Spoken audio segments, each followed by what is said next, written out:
इसमें क्या क्या घोटाला हुआ तो क्या है, गरीबों को जो मकान आते हैं ना स्लम बोर्ड में, वो पूरे अमीरों को मिले सो है। अमीरों को मिल के क्या, गरीबों से क्या भी नहीं उसमें एक। मेरा नाम अब्दुल करीम है। जेवर्गी से आने का मतलब क्या है बोलता हूँ, जेवर्गी में जो स्लम बोर्ड प्रधानमंत्री आवास योजना चालू हुआ ना, उसमें हज़ारों करोड़ रुपए का घोटाला हुआ है। उसके बारे में मैं यहाँ पर डीसी मैडम को एक मेमोरेंडम देने आया था।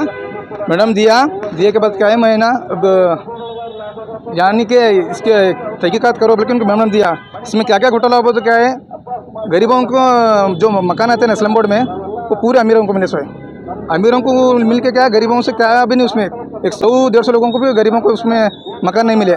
इसीलिए उसमें एक मेरे भी एक आरोप है उसमें। मेरे घर को भी क्या डॉक्यूमेंट्स लेके 2 साल हुआ था। मैं किराए के घर में रह के तंग आ के क्या है, उनको 2-3 बार जाके पूछे के बाद उन्होंने बोलते हैं नहीं तुम्हारा ऑफिस में है। बोले ऑफिस को जाके पूछे तो ऑफिस में भी क्या नहीं मालूम, पता नहीं मेरे को तुम कहाँ से है बोले। फिर जरूरी क्या क्या, मैं फिर उनको जो संबंध पड़ते हैं उनको पूछे जाके, ये नहीं तुम्हारे गुलबर्ग में हुए सो MS से वैसे बोले। MS हुआ तो बताओ बोले, तो डॉक्यूमेंट्स बताए तो क्या हुआ, ले जाए कचरे में डब्बे में सटे थे। 2 साल के बाद मैं जाके देखा तो कचरे डब्बे में सटे। तो फिर 2 साल के बाद भी क्या भी नहीं मकान होता, कहाँ से मकान होता।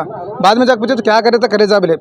उसके बाद मैं क्या करता, फिर कौन बोले तुम्हारे? उन्होंने संबंध पट्टे अधिकारी पूछे के बाद हम तू क्या हमने खर्चा खर्चा दिया क्या, वो क्या पूछे।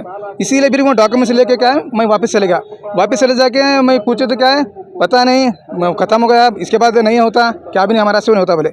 मैं इसीलिए मैं डीसी मैडम को आज मेमोरेंडम देने हूँ और आगे करके, और हमारे सरकार जिला हुकूमत करती है। इसके बाद जो भी हम यहाँ पर आए मेमोरेंडम दिए, हमारे को डराने का धमकाने का जो करते हैं ना, इसकी जिम्मेदार सरकार को मालूम या स्लम बोर्ड या उनके गुत्तेदार को मालूम।